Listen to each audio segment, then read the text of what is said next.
नमस्कार। द्वितीय वर्ष राजनीति विज्ञान के प्रथम प्रश्न पत्र में आज हम ब्रिटिश संविधान के लॉर्ड सभा के बारे में पढ़ रहे हैं। लॉर्ड सभा का जो स्पीकर है यानी लॉर्ड सभा की रचना और संगठन हमने पहले देख लिया था। अब हम उसके स्पीकर की बात करेंगे। वर्ष 2005 तक इंग्लैंड में ये व्यवस्था थी कि सम्राट द्वारा नियुक्त लॉर्ड चांसलर लॉर्ड सभा की अध्यक्षता करता था। यानी 2005 तक ये व्यवस्था की गई थी और जो 2005 का एक्ट है उसके अनुसार अब लॉर्ड चांसलर लॉर्ड सभा की अध्यक्षता नहीं करता है। लॉर्ड सभा की अध्यक्षता के लिए अब इसकी स्पीकर की व्यवस्था की गई है। कॉमन सभा के अध्यक्ष के समान ही लॉर्ड सभा का जो अध्यक्ष है वो निर्वाचित होता है, मनोनीत नहीं। एक बात हम यहाँ ध्यान रखेंगे कि भारत में जो राज्यसभा है उसका सभापति उपराष्ट्रपति होता है और उसे उसका वेतन और भत्ते उसके राज्यसभा के सभापति होने के ही दिए जाते हैं।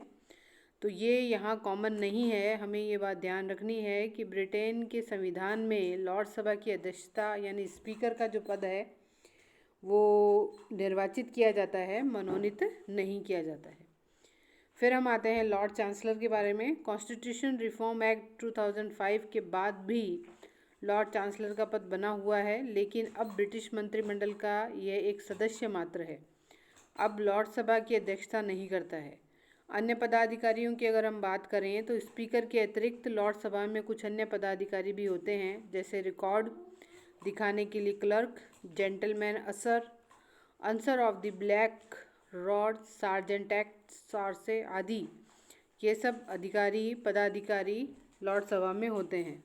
अब हम लॉर्ड सभा की गणपूर्ति की बात करें कि कोरम क्या है लॉर्ड सभा का। तो लॉर्ड सभा के अधिकांश सदस्य सक्रिय नहीं होते हैं। जैसा कि हमने देखा कि इसके सदस्यों में बहुत से वंशानुगत सदस्य हैं और राजकुमार और वो सब भी हैं जो कि सभा में भाग ही नहीं लेते हैं। तो अधिकांश सदस्य सक्रिय नहीं होते हैं। लॉर्ड सभा की गणपूर्ति 3 सदस्यों से हो जाती है, परंतु किसी विधेयक को पारित कराने के लिए कम से कम 30 सदस्यों की उपस्थिति अवश्य होनी चाहिए। सप्ताह में 3 या 4 बार 1 या 2 घंटे के लिए लॉर्ड सभा की बैठकें होती हैं। यानी सप्ताह में 3 या 4 बार 1 या 2 घंटे के लिए ही लॉर्ड सभा की बैठकें आयोजित की जाते हैं। तो गणपूर्ति की अगर बात की जाए तो 3 सदस्य ही इसकी गणपूर्ति हैं और अगर कोई विधेयक पारित करना है तो 30 सदस्यों की उपस्थिति आवश्यक होती है। फिर हम आते हैं इसकी शक्तियों पर, कार्य और शक्तियाँ। तो सबसे पहले विधायी शक्तियों की बात करेंगे। तो विधायी शक्तियों और कार्यों के अंतर्गत 1911 में से पूर्व लॉर्ड सभा को अवित्तीय शक्तियाँ प्राप्त थी। किसी भी साधारण विधेयक के लिए आवश्यक था कि वह दोनों सदनों के द्वारा पारित किया जाएगा, पर 1911 और 1949 के अधिनियमों से स्थिति को बदल दिया गया। सन 1911 के अधिनियम के अनुसार कॉमन सभा के द्वारा पारित साधारण विधेयकों को लॉर्ड सभा केवल 2 वर्ष की देरी लगा सकती थी। यानी क्या होता था कि विधेयक पहुंच जाते थे पर वो पारित ही नहीं होते थे, कोरम ही कभी पूरा नहीं हो पाता था। तो अब ये नियम बना दिया है कि 2 वर्ष से अधिक कोई विधेयक अगर लॉर्ड सभा में रहता है तो उसे स्वतः ही पारित समझा जाएगा। 1949 के अधिनियम द्वारा यह अवधि जो 2 वर्ष की थी वो 1 वर्ष की कर दी और 1 वर्ष की अवधि के पश्चात लॉर्ड सभा द्वारा स्वीकृत विधेयक पारित माना जाएगा। मतलब 1 वर्ष से ज़्यादा समय अगर लॉर्ड सभा किसी विधेयक को पारित करने में लगाती है तो ये मान लिया जाएगा कि अगर लॉर्ड सभा नहीं भी मानती है यानी विधेयक को अस्वीकृत भी कर देती है तो भी उस विधेयक को पारित माना जाएगा।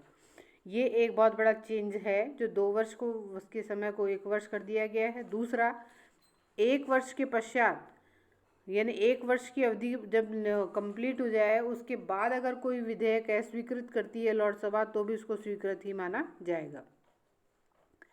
परामर्श संबंधी कार्य के अंतर्गत सबसे पहले 18वीं शताब्दी से पूर्व लॉर्ड सभा राजा को परामर्श देने का कार्य करती थी, परंतु अब राजा कैबिनेट के परामर्श के अनुसार कार्य करता है। जब कॉमन सभा का विघटन हो जाता है और कैबिनेट अपना त्यागपत्र दे देती है तो राजा को परामर्श की आवश्यकता होती है। यदि ऐसी स्थिति आ जाती है कि राजा लॉर्ड सभा से परामर्श ले सकता है, यानी पहले तो सारा कार्य ही लॉर्ड सभा के परामर्श से होता था, परंतु अब स्थिति थोड़ी चेंज हो गई है। राजा कैबिनेट के परामर्श से कार्य करता है, और यदि कॉमन सभा का विघटन हो जाए तो कैबिनेट अपना त्यागपत्र दे दे तो राजा के परामर्श की आवश्यकता हो तो वह लॉर्ड सभा से बात कर सकता है। फिर हम आते हैं वित्तीय कार्य शक्तियों पर। धन विधेयक पहले कॉमन सभा में ही प्रस्तुत किए जाते हैं। धन विधेयक पहले कॉमन सभा में ही प्रस्तुत किए जाते हैं। कॉमन सभा से पारित हो जाने के पश्चात उनको लॉर्ड सभा में प्रस्तुत किया जाता है। इस प्रकार वित्तीय क्षेत्र में भी लॉर्ड सभा की शक्तियां नहीं के समान हैं। लॉर्ड सभा में न तो धन विधेयक प्रस्तुत किया जाता है और ना ही उनमें संशोधन किया जाता है। यानी मनी बिल जो है वो बिल लॉर्ड सभा में प्रस्तुत नहीं किया जाता है और ना ही उसमें संशोधन किया जाता है। 1 माह की अवधि समाप्त हो जाने पर विधेयक कानून बन जाता है। 1 माह से अधिक देरी करने पर विधेयक को राजा की स्वीकृति के लिए भेज दिया जाता है। स्पष्ट है कि लॉर्ड सभा को धन विधेयक को 1 माह तक रोकने की अधिकार है। अगर 1 माह के अंतराल में अगर वो उसको पारित नहीं करता है तो उसे अपने आप ही राजा को भेज दिया जाएगा स्वीकृति के लिए। फिर हम आते हैं कार्यपालिका शक्तियों पर। तो लॉर्ड सभा मंत्रिमंडल को भंग नहीं कर सकती है। मंत्रिमंडल को केवल कॉमन सभा ही अपदस्थ कर सकती है। मंत्रिमंडल कॉमन सभा के प्रति ही उत्तरदायी होता है, परंतु लॉर्ड सभा के सदस्यों को मंत्रियों में प्रश्न पूछने का अधिकार है। लॉर्ड सभा वाद विवाद के द्वारा भी मंत्रिमंडल को प्रभावित कर सकती है। फिर हम आते हैं न्यायिक कार्य और शक्तियों पर। इस क्षेत्र में लॉर्ड सभा को महत्वपूर्ण शक्तियां मिली हुई हैं। ये शक्तियां कॉमन सभा को प्राप्त नहीं हैं। लॉर्ड सभा सर्वोच्च अपीलीय न्यायालय है, परंतु समस्त लॉर्ड ये कार्य नहीं करते हैं। यह कार्य केवल 9 न्यायिक लॉर्ड जो हैं उनके द्वारा किया जाता है। तो न्यायिक क्षेत्र से जिनका लॉर्डों को चयन किया जाता है, जिन लॉर्ड्स का, वो लॉर्ड जो हैं वो अपीलीय कार्य भी अपील का कार्य भी करते हैं। यानी उनसे अगर किसी प्रकार से न्याय मांगा जाता है तो वो न्याय भी करते हैं।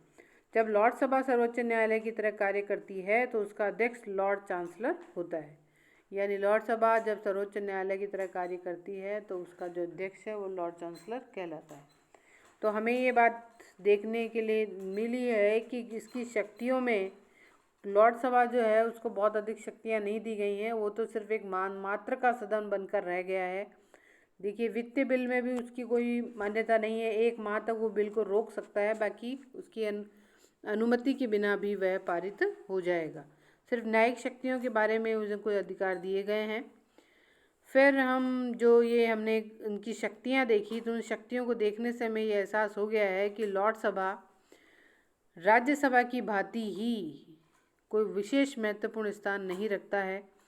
तो इसलिए इसे उच्च सदन होते हुए भी शक्तिहीन सदन हम कह सकते हैं। तो आज हम इतना ही पढ़ेंगे। धन्यवाद।